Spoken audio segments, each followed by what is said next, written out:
Et c'est toujours un plaisir de vous retrouver à votre temps d'information sur les antennes de Reflet TV. Mesdames et messieurs, bonsoir et bienvenue. Au sommaire, ce soir à Abidjan, le symposium des comptes nationaux a été officiellement lancé par Nialé Kaba, ministre de l'économie, un événement clé pour le développement économique. Ce soir, retour sur l'hommage du district des montagnes au président Alassane Ouattara. Les efforts pour le développement régional sont salués par les populations.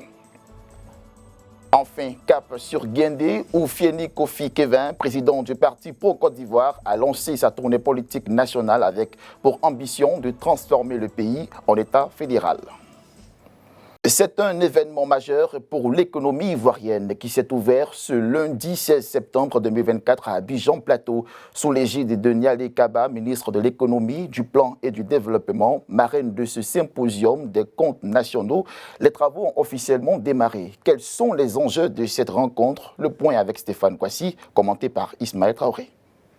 Je déclare ouvert le symposium sur les comptes nationaux. Je vous remercie. C'est sous ces termes que la marraine Nialé Kaba, ministre chargée de l'économie, du plan et du développement, a ouvert les portes du symposium sur les comptes nationaux le lundi 16 septembre 2024 à Abidjan. Cette rencontre offre l'occasion aux participants de coordonner les activités et de créer des synergies entre les organisations panafricaines et les partenaires actifs dans la production de ces comptes.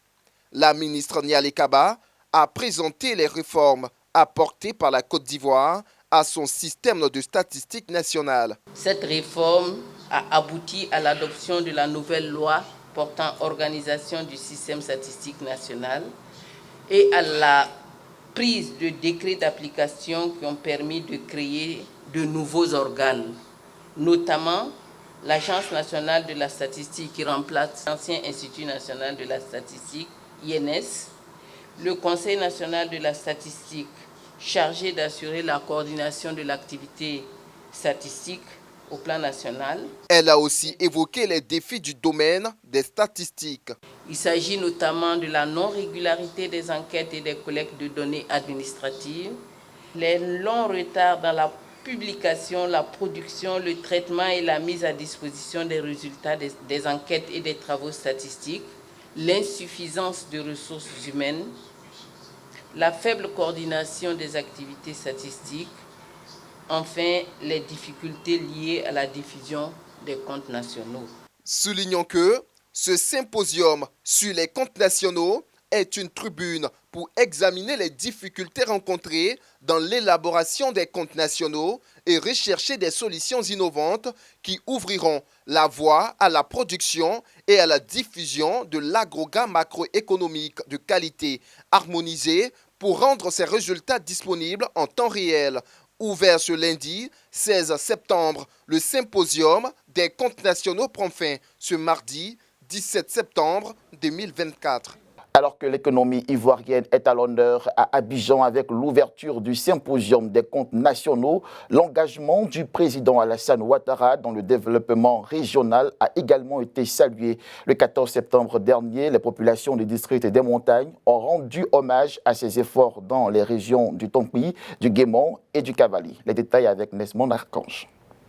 La place Félix Houphouët-Boigny de Guiglo, dans la région du Cavali, a refusé du monde le samedi 14 septembre 2024 lors de la cérémonie d'hommage des populations du district des montagnes au chef de l'État Alassane Ouattara. Ces populations, toutes tendances confondues, sont venues dire merci au président de la République pour toutes les actions de développement réalisées dans le district des montagnes. L'avènement des grands hommes, son Excellence M. Alassane Ouattara, en qualité de président de la République de Côte d'Ivoire, fut pour notre pays et pour notre district la bouffée d'oxygène si inespérée, mais si salvatrice à bien d'égards. En effet, la lumière inattendue qui a jailli des profondeurs ténébreuses de la désespérance a redonné aux populations de notre district leur âme, en restaurant d'abord le sacré, comme point de départ de toute promotion humaine et de valorisation de notre culture. La mise en œuvre et la conduite de nombreux projets structurants en disent long sur l'amour que ressent notre président Alassane Ouattara pour ce district. Heureux de prendre la parole, le vice-président de la République, Tiemoko Meïliet Kone, a indiqué que le district des montagnes a traversé des périodes difficiles. C'est pourquoi le gouvernement œuvre pour le développement et la stabilité de cette partie du pays. Les efforts de développement du chef de l'État prennent en compte les priorités des Ivoiriens dans toutes leurs dimensions, qu'elles soient humaines, économiques, sociales et environnementales. Les résultats sont d'ailleurs particulièrement probants, avec l'engagement d'une jeunesse disciplinée et travailleuse qui s'investit de plus en plus dans les activités génératrices de revenus et qui contribue positivement à la vie communautaire. Vous avez su jouer votre rôle de rassembleur. Vous êtes les piliers de cette cohésion retrouvée qui se renforce de jour en jour. Je tiens à saluer votre engagement en faveur de la paix ainsi que votre précieuse contribution. Les cadres et populations du district saluent les réalisations en faveur de cette région. Nous sommes là pour dire merci à un homme. Merci à un grand homme, son Excellence, M. Alassane Ouattara, président de la République. Vous voyez le cavalier enchanté, tout le cavalier enchanté, jusqu'à Toulepleu. Avant, pour aller à Toulepleu, le bitume s'arrêtait dans le village de Yoya. Mais aujourd'hui, le goudron, le bitume continue jusqu'au barrage Pékanwebli, à la frontière ivoiro-libérienne. Nous sommes là pour lui dire merci. En 2010, notre pays a frôlé le pire. Et c'est à travers l'union des oufouettistes que la Côte d'Ivoire a pu se relever et que le président Alassane Ouattara ait apporté aujourd'hui le développement que nous voyons. Ici, dans la région du Cavali, nous soutenons les actions de Madame la ministre d'État, Anne Désiré Ouloto, qui aime le peuple akan. Vous savez qu'en septembre 2017, nous avions eu une crise intercommunautaire dans la région du Cavali. Et Madame la ministre d'État, Anne Désiré Ouloto, s'est impliquée particulièrement dans la résolution de cette crise. Nous, les Ouè, nous lui sommes reconnaissants parce que c'est le seul, enfin c'est son devoir, c'est vrai, mais au sortir de cette grave crise que la Côte d'Ivoire a connue, il nous a reçus et jusqu'ici, je crois que c'est le seul peuple qui l'a reçu au palais de la présidence et il nous a accompagnés dans la réhabilitation des habitats de nos sacrés. Alors pour ça, ça mérite une reconnaissance. Deuxièmement, il a créé la Chambre des rois et chefs traditionnels, ce qui fait qu'aujourd'hui nous sommes respectés de tous. Alors, c'est normal que nous lui exprimons notre reconnaissance parce qu'aujourd'hui nous sommes devenus des membres d'une institution au même titre que les députés et les membres du Conseil économique et social. Cet hommage témoigne d'un désir de progrès et d'un engagement collectif pour un avenir meilleur. Les populations du district des montagnes continuent de croire en la promesse de développement, tout en gardant espoir que les projets annoncés se concrétiseront. Toutefois, des voix s'élèvent. Le lancement des travaux de bitumage des axes Giglo-Taï et Man-Kuibli attendus par les populations n'a pas été fait. Pourtant, à toutes les cérémonies, les cadres du RHDP annonçaient le lancement des travaux le 14 septembre 2024. Et la politique s'anime aussi à Guendé, localité située au nord-est de la Côte d'Ivoire. Fieni Kofi Kevin, président du parti pro-Côte d'Ivoire, y a lancé sa tournée nationale au week-end dernier en quête de soutien pour sa vision d'une Côte d'Ivoire fédérale. Anissé Kouadio, notre correspondant dans le Gontougo, nous en dit plus.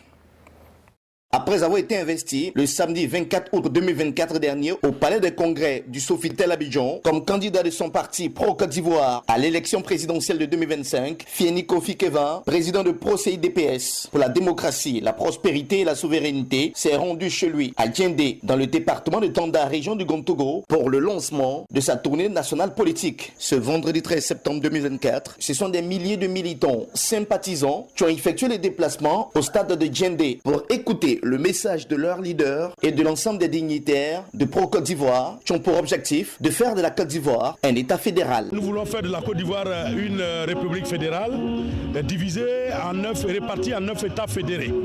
À la tête de chaque État, bien évidemment, un gouverneur avec un rang de chef d'État qui aura un fonctionnement indépendant pour ramener le développement dans nos régions. Nous voulons faire la même chose en Côte d'Ivoire pour un réel développement, pour une réelle décentralisation. En choisissant la terre de ses ancêtres pour la cérémonie de lancement officiel de sa tournée nationale politique, Fieni Kofi Kevin est venu à la source pour recevoir les prières et les bénédictions de ses parents afin de l'accompagner pour l'atteinte de ses objectifs, à savoir diriger la Côte d'Ivoire et contribuer à la réduction de la pauvreté. L'envie de permettre à ce que le bonheur qu'on attend vienne. L'envie de faire en sorte que ce pays-là soit véritablement démocratique, prospère et souverain. Fieni Kofi Kevin, président de Pro-Côte d'Ivoire pour la démocratie, la prospérité et la souveraineté, entend sillonner tout le territoire ivoirien afin d'expliquer clairement aux populations sa vision pour la Côte d'Ivoire et rallier le maximum de personnes à épouser ses idées. Le lancement officiel de notre tournée nationale politique Pro-Côte d'Ivoire, c'est d'aller parler à nos parents. C'est d'aller leur expliquer pourquoi nous sommes candidats, c'est de leur faire des propositions, mais aussi de les écouter. Après Djendé, l'équipe de Pro-Côte d'Ivoire mettra le cap sur Bouna, dans la région du Bunkani. Après la politique, place à l'entrepreneuriat. Le week-end dernier, 30 entrepreneurs ont franchi une étape clé en recevant leur certificat après 3 mois de formation intensive. Ils sont désormais diplômés du Master of Business Industry, un programme novateur pour encourager la réussite. Et c'est un reportage signé Clarisse Kanyala. Ils sont désormais outillés à apporter leur expertise dans l'entrepreneuriat et pour former des jeunes dans leurs communautés respectives. Au total 30. Ces entrepreneurs obtiennent ainsi le diplôme de maîtrise en administration des affaires des micro-entreprises. C'est une grande joie pour moi de recevoir aujourd'hui mon certificat. Ça n'a pas été facile. Tu finis le travail, tu vas suivre les cours. Lorsque j'ai été contacté pour la formation MBS, j'ai sauté sur l'occasion parce que mon domaine déjà me poussait à participer à une telle formation. Avec nos diplômes à l'école, avec nos formations académiques, on n'a pas l'habitude de recevoir ce genre de thèmes et ce genre de modules. Et donc pendant les formations, nous avons appris beaucoup de nouvelles choses qui nous poussent aujourd'hui d'accroître, sinon de nous améliorer dans notre domaine entrepreneurial déjà que nous faisons depuis plus de 10 ans.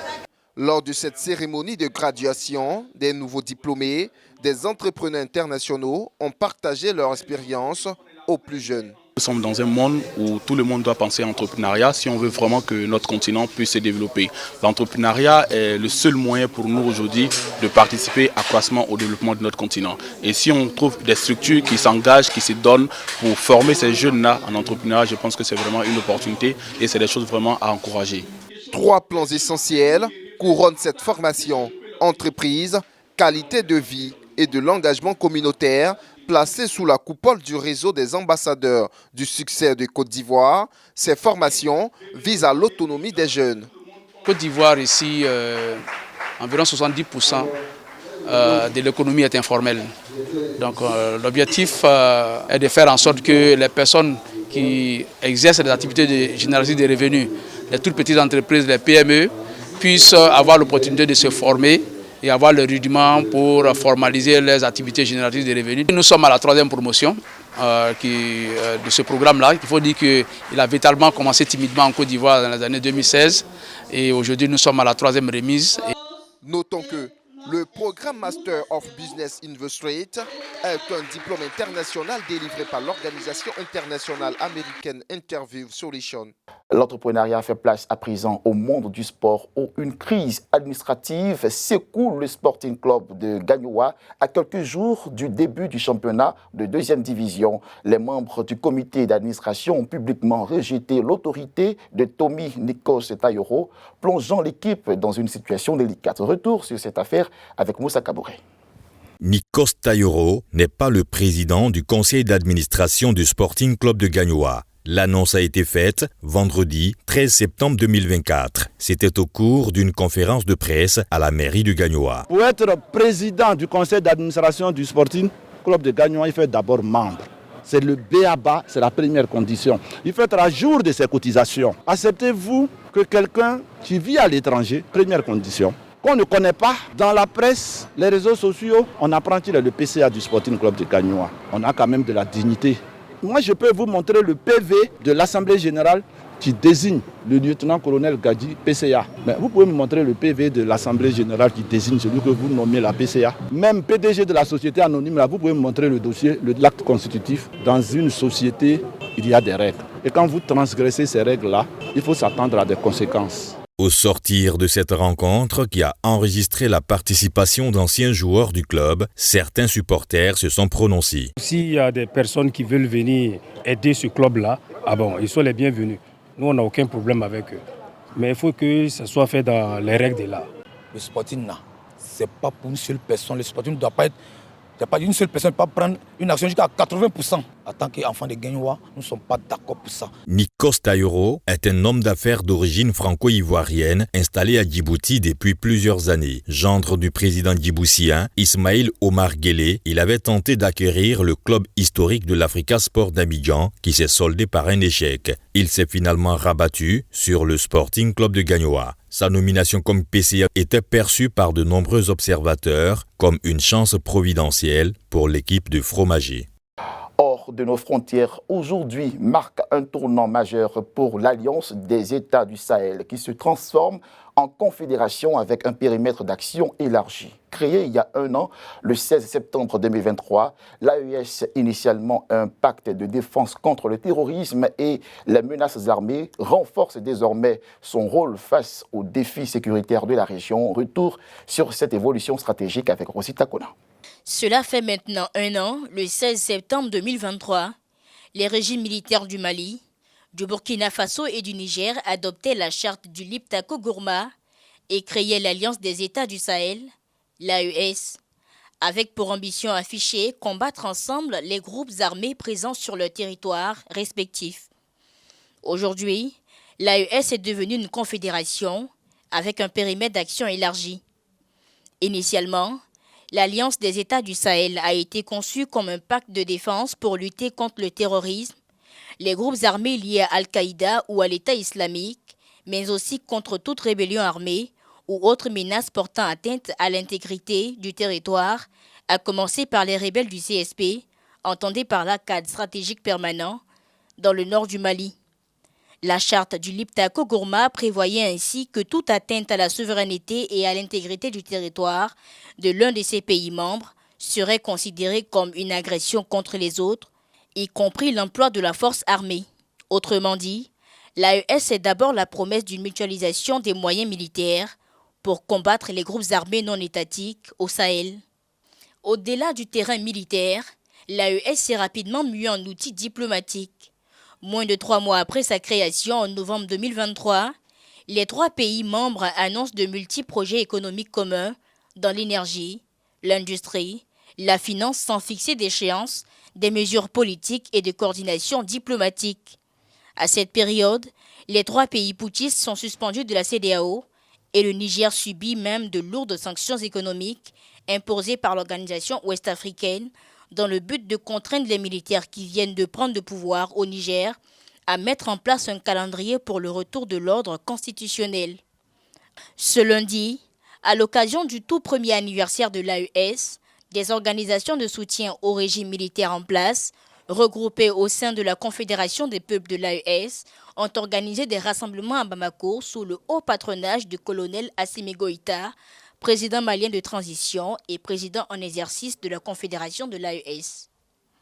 Après l'évolution stratégique de l'Alliance des États du Sahel, tournons-nous vers un autre domaine crucial, la défense des droits des consommateurs. Depuis le 7 septembre dernier, l'Union africaine des consommateurs a changé de nom pour devenir l'Organisation africaine des consommateurs, OAC, marquant un tournant dans la lutte pour les droits des consommateurs à travers le continent. La Côte d'Ivoire, représentée par Jean-Baptiste Kofi, fait son entrée dans le nouveau conseil d'administration. Avec cette nouvelle dénomination, les leaders du mouvement consumériste en Afrique veulent se donner les moyens d'une meilleure collaboration avec les institutions de l'Union africaine et les blocs économiques régionaux. C'est ici que se referme ce temps d'information sur Reflet TV. Merci de nous avoir suivis. Restez avec nous pour les prochaines actualités. Bonne soirée à tous et merci. À demain.